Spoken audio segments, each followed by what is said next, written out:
मंत्री जी, जी महाराज। जाओ अयोध्या में प्रजा में मिठाइयां बांटो और अयोध्या में पूरी दीपमालाएं करवाओ। जी महाराज।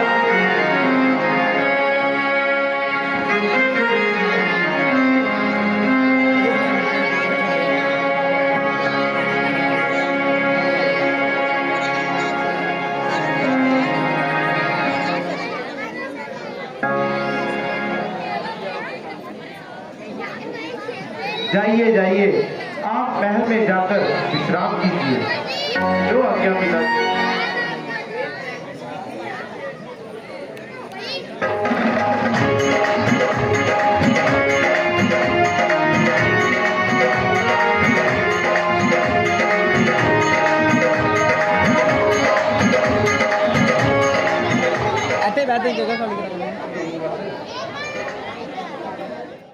जी महाराज।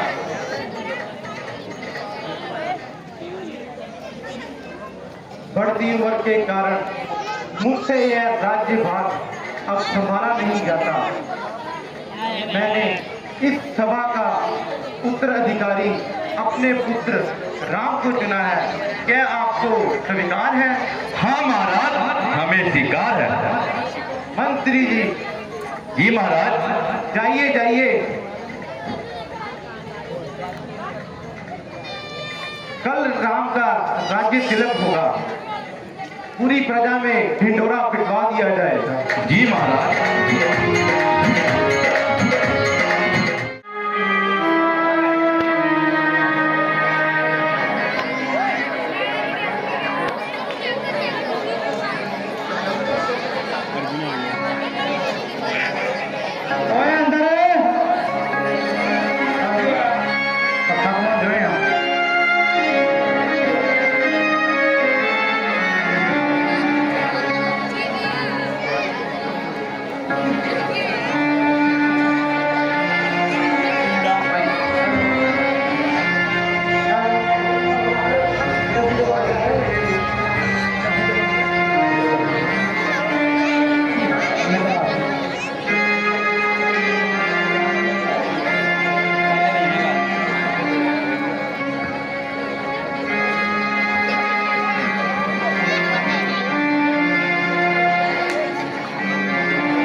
रानी जी, क्या बना रही हो? मंथरा, आज तुम नियम विरुद्ध बहुत देर से आई हो। क्या रास्ते में कोई सहेली मिल गई थी?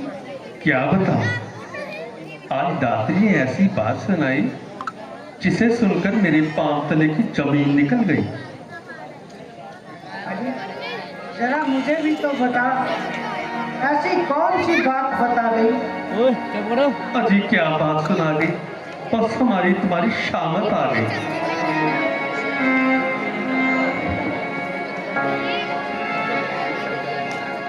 अरे कम वक्त, तेरी जल जाए जुबान, कहीं कोई नशा तो नहीं खा गई? मैंने नशा बचा तो कुछ नहीं खाया, मगर आपके नशे जरूर खत्म होना चाहते हैं। मंथरा, आज तुम विचित्र वार्तालाप कर रही हो और मानो अपनी मौत का साथ कर रही हो। जो बात हो उसे जल्द बयान करो और मुझे नाहक ना परेशान करो। रानी जी, आज महाराज ने एक आम दरबार बुलाया और उन्होंने अपनी मंशा का इजहार किया। हम राजचंद्र को अपना युवराज बनाना चाहते हैं। ये तो बहुत खुशी की बात है कि राम को राज्य मिलता है। रानी जी, आप जो कुछ भी चाहें, लेकिन कल को राम की दासी बनकर रहना पड़ेगा। कोई सौतेला पुत्र अपनी सौतेली माता को अपनी दासी नहीं बनाएगा, तो क्या माता बनाएगा?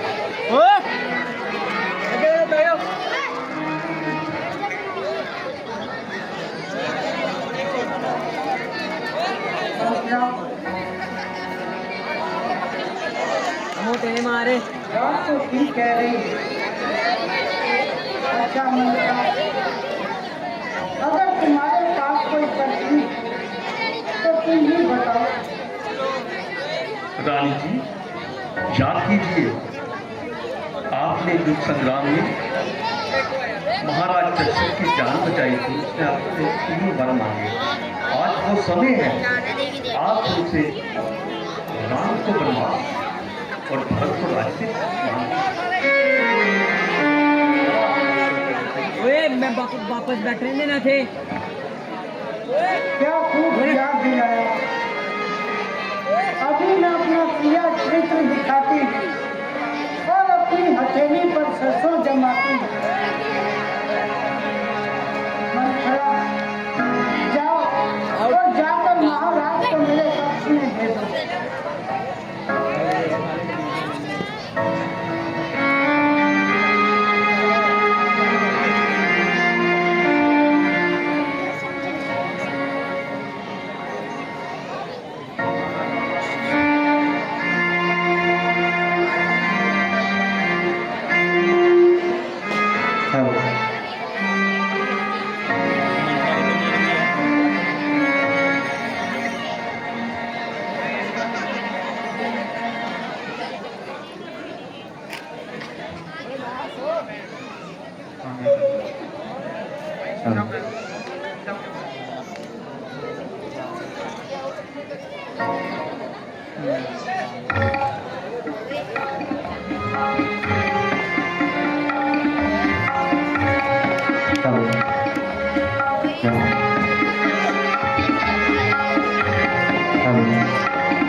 ये महलों में अंधेरा कैसा।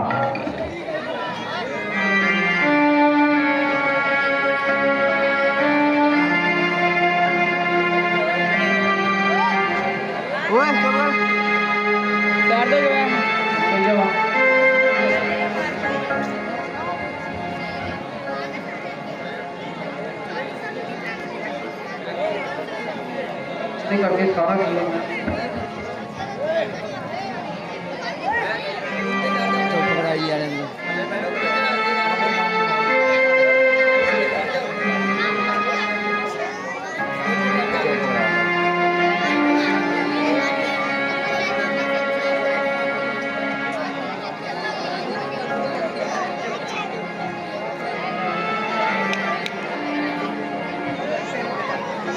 रानी जाग रही हो या सो रही हो और इस तरह बच्चे जमीन हो रही हो। ना जाग रही हूँ ना सो रही हूँ, बल्कि अपनी किस्मत को रो रही हूँ। कितने सताया, कितने दुखाया, महारानी का दिल कितने दबाया।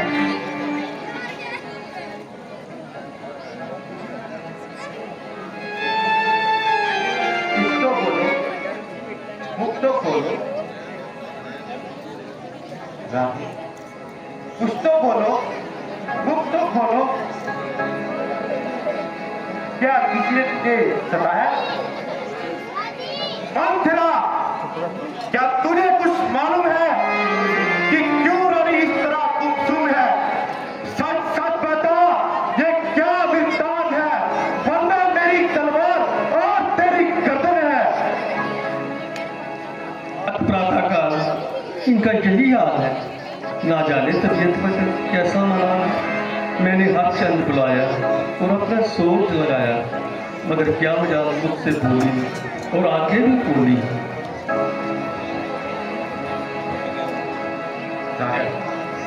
कुछ तो बोलो, अपना मुख तो खोलो।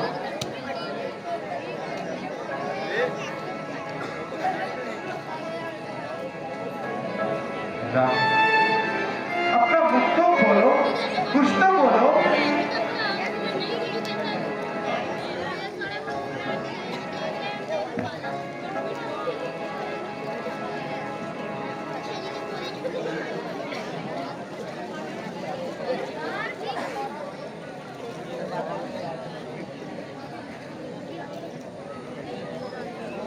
रानी, कुछ तो बोलो, अपना मुख तो खोलो। किसने सताया, किसने दुखाया? महाराज, आप क्यों वृथा मेरी जान खा रहे और क्यों ऐसे हिले बहाने बना रहे? आपकी नीयत ने तो पहले से ही गलत, तभी तो बेटा भरत को टाल दिया और नानी हाल का बहाना करके यहाँ से निकाल दिया। उस बेचारे को क्या मालूम था कि उसको अमृत के धोखे में विष पिलाया जा रहा है और उसके पाँव पर कुल्हाड़ा चलाया जा रहा है। यदि आपको ही उसे बर्बाद करना मंजूर था तो सभासदों को क्या मकदूर था कि आपके विरुद्ध आवाज उठाती और आपकी हाँ में हाँ न मिलाती। यथा राजा तथा प्रजा। महाराज, यदि मैं ही विपत्ति के दिन काटूंगी तो आपके फूल को क्या शहर लगाकर काटूंगी? रानी, आज ये तुम कैसी बातें कर रही हो? मैं तुम्हारे इस वाक्य को समझ नहीं सका।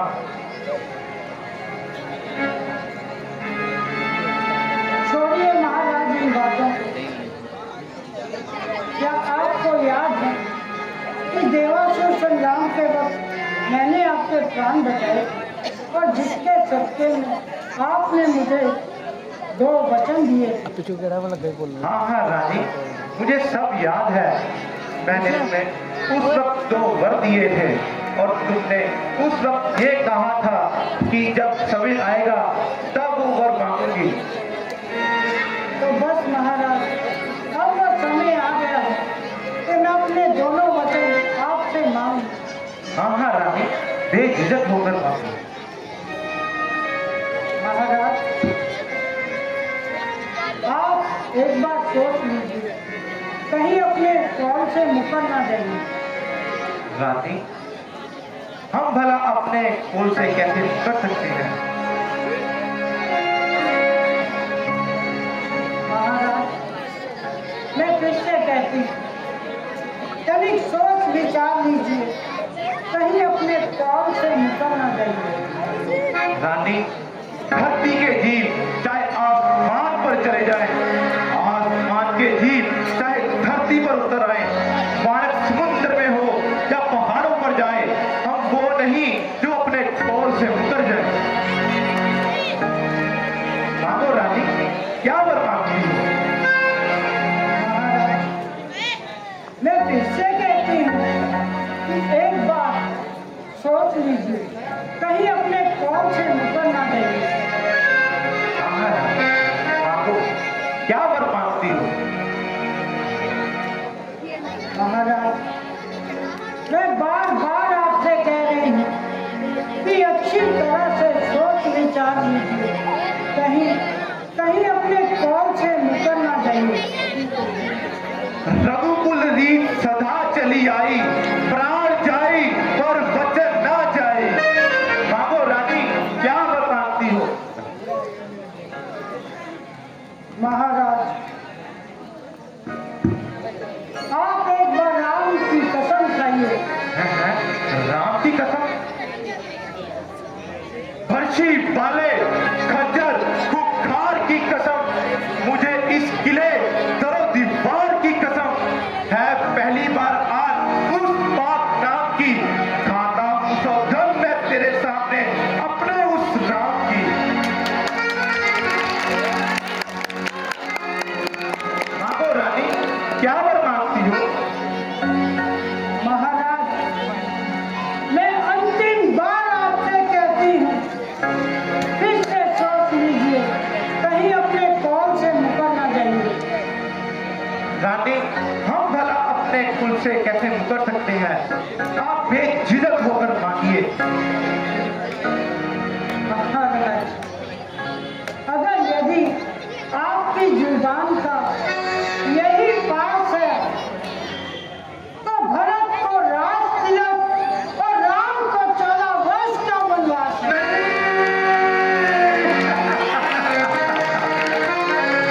ये रानी, तूने क्या मांग लिया?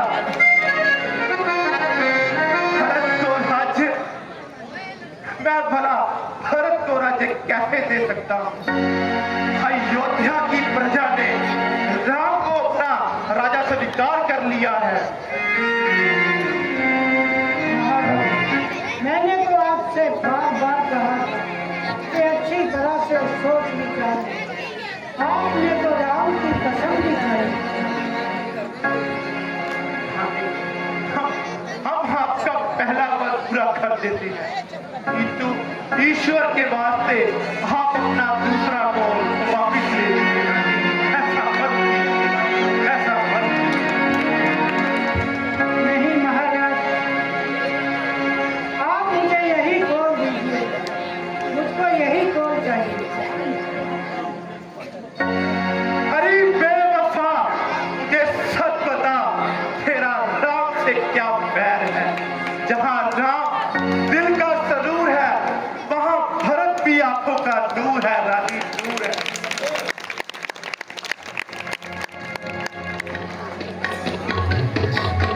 मेरे प्राण लेकर तू अपनी हकत निकाल ले, किंतु भगवान के वास्ते रानी अपने कौलों पर सिर न चढ़ा।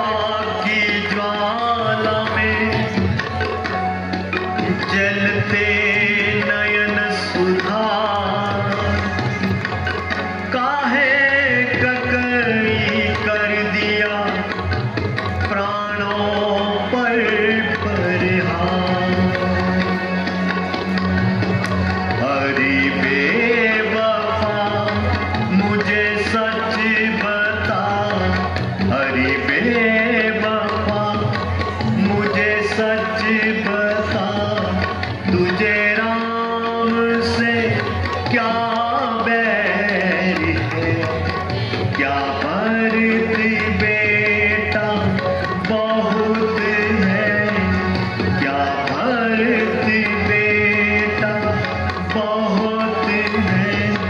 और रामचंद्र गैर है। हरि बेवफा मुझे सच बता।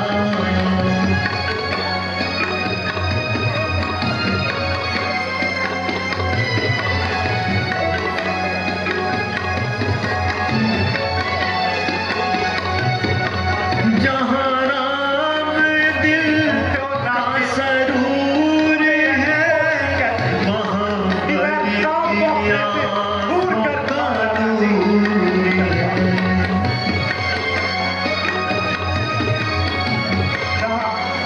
राम मेरी आंखों का सरूर है, भरत भी दिल का नूर है। रानी नूर है।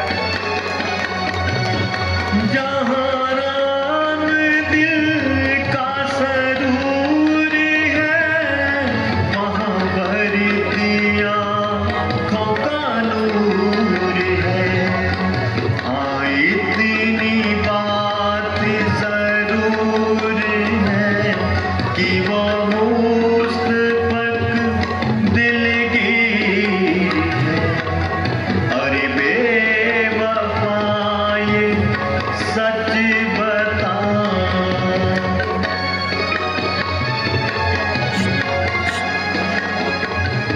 रानी आंख से खेल, नाक से खेल, परंतु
क्यों ऐसी बात बना रही, कोई सर नदी का पैर है।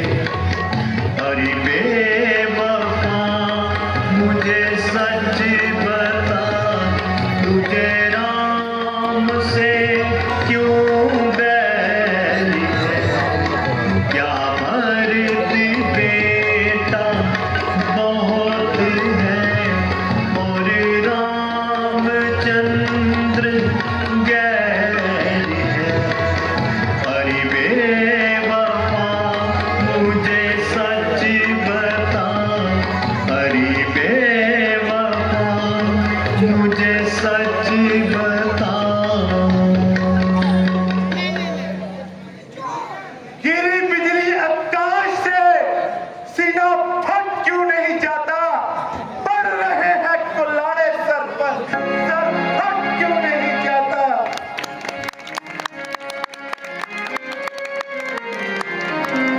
रानी ऐसा मत कर, नहीं तो मैं मर जाऊंगा।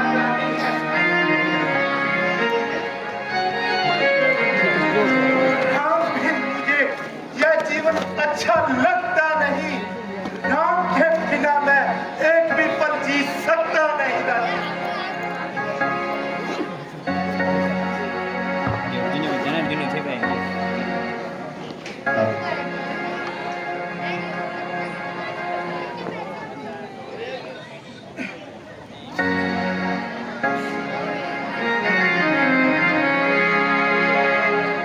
राम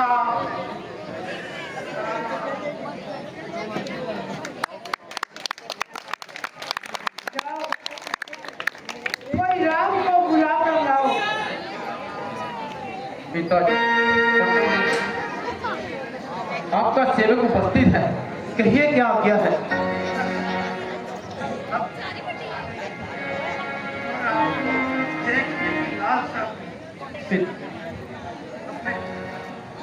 ये आप कैसी बातें कर रही हैं पिताजी? हाय हाय, आपकी ये हालत देखकर कलेजा मुंह को आ रहा है और आंखों में अंधेरा छा रहा है। हाय हाय, ये सब कैसे हुआ? एक ही रात में ये सब कैसा सबब हुआ? आपके आंखों, आपकी रंगत इतनी पीली पड़ गई। हाय हाय, कुछ तो बोलिए, मुंह तो खोलिए पिताजी।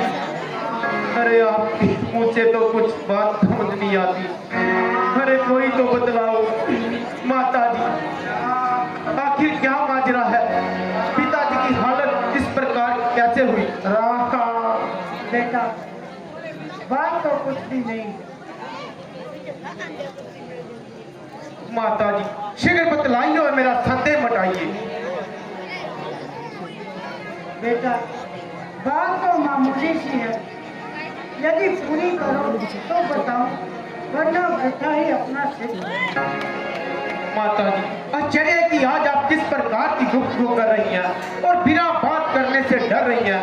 आपकी और पिताजी की आज्ञा मेरे लिए एक सम्मान है और आपके चरणों पर हर समय मेरी जान आपके चरणों पर कुर्बान है।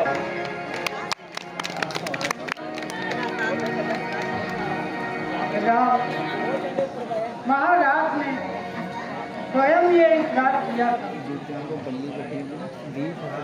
भरत के लिए राज किया और तुम्हारे लिए 14 साल का वनवास किया। वाह, इसलिए इतना परेशान और हैरान हो रहे हैं। अरे ये तो मामूली सा काम है। जब तक आपकी आज्ञा का पालन ना कर लूं, अयोध्या तो क्या इस बस्ती में भी कदम रखना मेरे लिए था।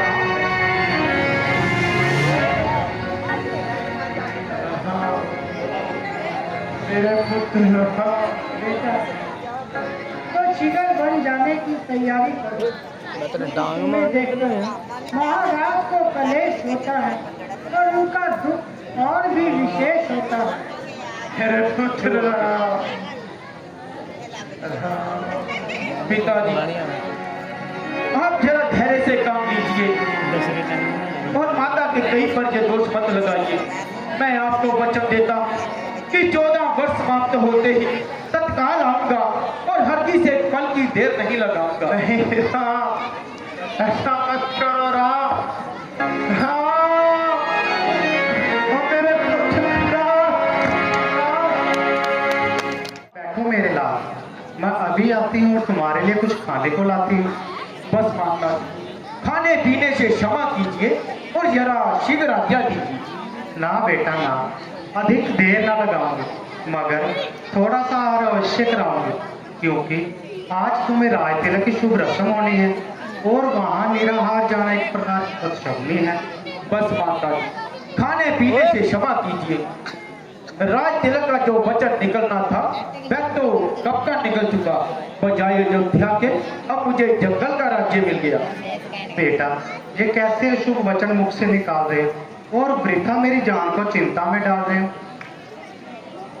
माता जी, जो बात मैंने कही है वास्तव में सही है। आखिर क्या मामला है, जरा मुझे तो बताओ और सकल वृत्तांत सुनाओ। राज के बदले माता मुझको हो गया फकीरी का। राज के बदले माता मुझको हो गया फकीरी का। खड़ा दिल से है माता, खड़ा दिल से है माता, बस तेरे हो वकीरी का।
जानते हो कि संतान पर पिता की अपेक्षा माता का अधिक हक है।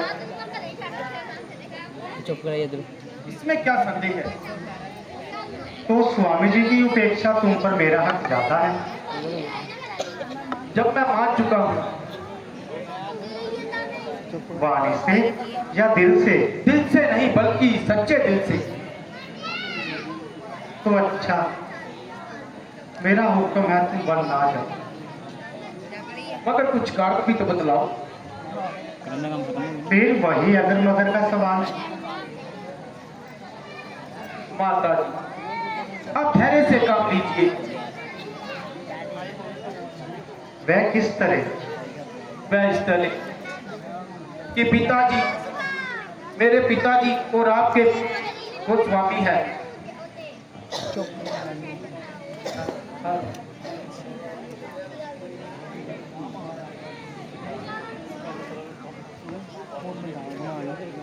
Hello hello. तुझसे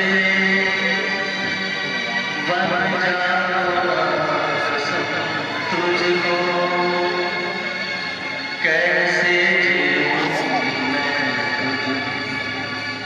ये बता मुझको कहती बुरा है तुझसे बन जाऊं तुझको कैसे जीऊं मैं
बेटा, कोई आश्रित हो, कोई सहारा भी तो हो।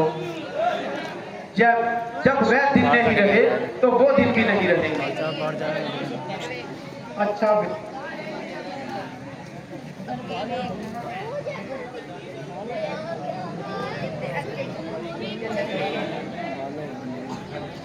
अच्छा बेटा, कोई आश्रय तो हो, मगर उस पराई स्त्री को मैं क्या कहूँ? जाओ, कोई बेटी सीता को बुला के लाओ।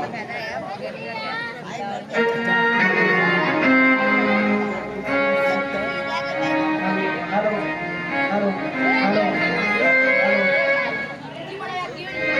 हेलो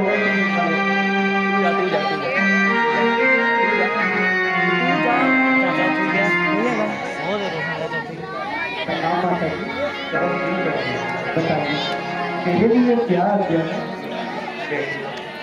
क्या बताऊं और क्यों तो सुनाओ? ये सब कुछ जान हत्या न कहाँ से लाओ? ये सब कुछ तुम्हें बता देंगे और कुल समाचार सुना देंगे।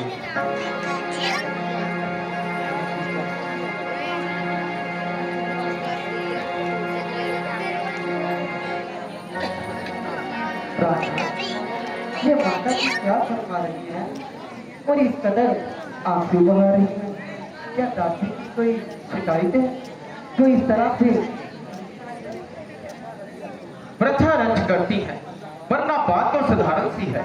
तो फिर रंज का क्या कारण है? प्रिय, पिताजी की आज्ञा से मैं 14 वर्ष के लिए वन को जाता हूँ। सबने तो आज्ञा दे दी है, परंतु तुम्हारी आज्ञा चाहता हूँ। जो कुछ पिताजी की आज्ञा है उसके बारे में ना मुझको कोई ऐतराज है और ना ही उनके काम में दखल देना मेरा कोई मजाक है। वो हर तरह से अपनी मर्जी के मालिक मुख्तियार हैं। हम तो उनकी आज्ञा के ताबेदार हैं। प्रिय, तुम जंगल के कष्ट सहन नहीं कर पाओगे। आपके चरणों में रहकर मेरे सब दुख कष्ट नष्ट होंगे। वहाँ जंगली जानवर तुम्हें सताएंगे, मैं उनसे अपना मन बहलाऊंगी। तुम मुसीबत में वक्त मेरी सहायता करो, जो आर्या स्त्री का धर्म है। यही तो आपके साथ जाने का परिणाम है। तुम तो मन तक लड़ा रही हो और बात को कहीं से कहीं ले जा रही हो। प्रार्थना, आपके साथ मन तक लड़ाने की हरगिज मेरी ताकत है। सच पूछे तो आपसे बात तक करने की लियाकत नहीं। पिताजी की आज्ञा करना हम दोनों के लिए आवश्यक है।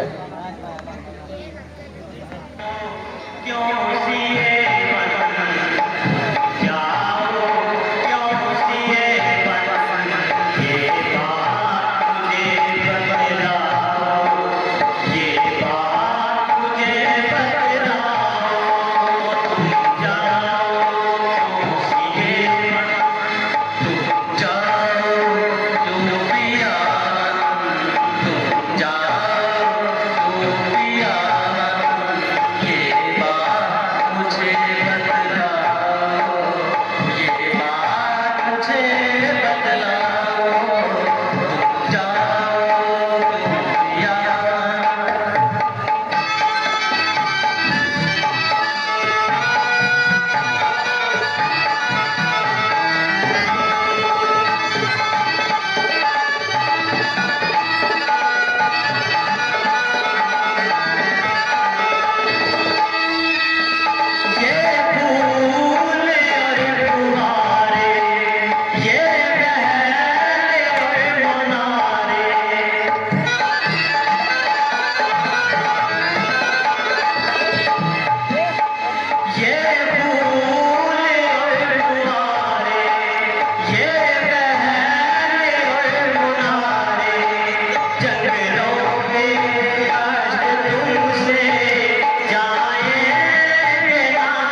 मेरे पिताजी की आज्ञा है कि तुम बन जाओ। पिताजी की आज्ञा हर समय स्वीकार है, लेकिन पतिव्रता धर्म से सीधा निचार है। आप अपने आप को जो कलंक से बचाते हो वही कलंक मुझ पर लगाना चाहते हो। मैं क्षत्रिय वंश से मर जाऊंगी, लेकिन पिता जनक और माता जानकी के नाम को हरगिज़ कलंक नहीं लगाऊंगी। अगर आप अकेले ही वन को जाओगे तो कदापि सीता को जीवन नहीं पाओगे। तुम्हारी मंतक तो लाजवाब में सही है, पर तुम्हारा मेरे साथ जाना एक तरफ का अजाब है। मरती मर जाऊंगी, लेकिन आपके साथ ही जाऊंगी। अच्छा प्रिय, तुम अपनी जिद से बाज नहीं आओगी और मेरे साथ अवश्य ही जाओगी। चक्रवर्ती राजा से है सीते तू कम नहीं, हरे राज्य जाए भाड़ में मुझे किसी का गम नहीं। अच्छा दीदी, देर करना बेफायदा है। माताओं को प्रणाम करो और जंगल के लिए प्रस्थान करो। अब तक बहुत तूने छिड़क दिया और अपने आप को बहुत जब्त किया, मगर माता जी की ऐसी हालत देखकर सीना चाक हो गया और कलेजा जलकर राख हो गया। माता जी, आपका लक्ष्मण आपके चरणों पर निसार है। अगर नहीं बोलती हो तो लक्ष्मण आपसे पहले मरने के लिए तैयार है। लक्ष्मण, इस कायरता का क्या अर्थ है? ये कैसे वचन अपने मुख से निकाल रहे हो? अजब अंधेर है। जब संपत्ति ऐसे राम राज्य का हकदार है तो इस पर किसी का क्या अधिकार है? यूं रोने और गिड़गिड़ाने से राज्य नहीं मिल सकता। अगर किसी में हिम्मत है तो मुकाबले पर आए और अपने दो हाथ देखे और अपने दिखलाए ताकि राज्य करने का मजा भी आए। वरना किसी के बेईमानी और चालाकी नहीं चलने दूंगा और इस पानी में किसी की दाल नहीं करने दूंगा। अपनी तबीयत पर जरा होश करो और अपने पहलू पे हाथ गोल करो। इसमें भक्त बेचारे का क्या कसूर है? वह तो बेचारा पहले ही हमसे दूर है। तमाम कुल का नाश हो रहा है। उधर पिताजी की हालत बद से बदतर हो रही है और माता जी अपनी जान को खो रही है। सीता बेचारी अलग से जमीन पर पड़ी रो रही है। आपको ना जाने किस बात का चाव चढ़ा है जो मुझे कह रहे हैं तुम्हारा गुस्सा बेफायदा है। अगर ये है तो यही सही। अगर धर्म और न्याय इसी का नाम है, अगर भरत कुल का मलिया मेट करके राज्य जरूर कर लेगा और सूर्यवंशी मुकुट अपने सर पर जरूर धर लेगा। अगर धर्म और न्याय इसी का नाम है, अगर एक एक को राज्य का मजा न दिखा दूं तो सुमित्रा का दूध एक बार नहीं लाख बार। जरा गुस्से को थाम। गुस्सा करना बेफायदा है, इसलिए तुम्हारा मेरे साथ जाना एक तरफा अजाब है।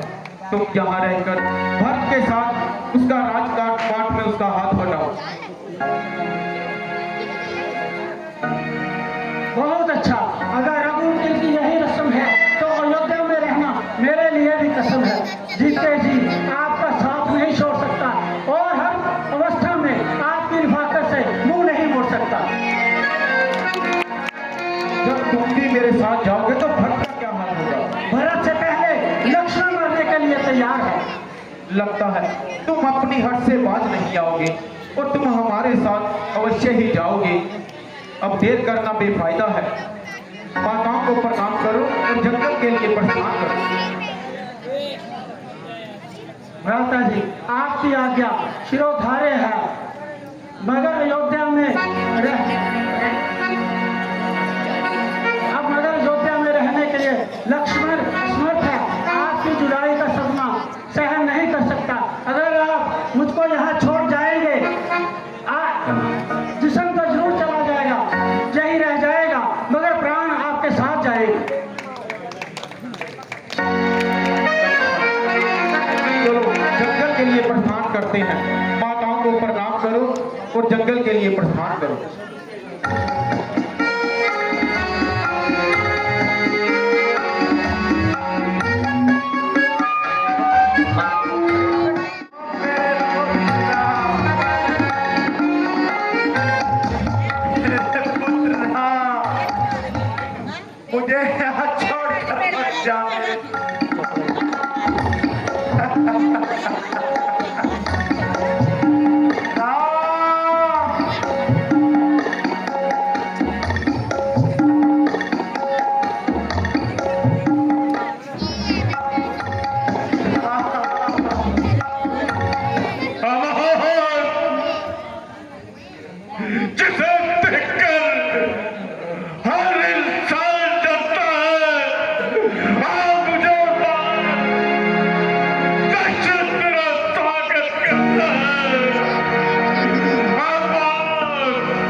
फिर पूछा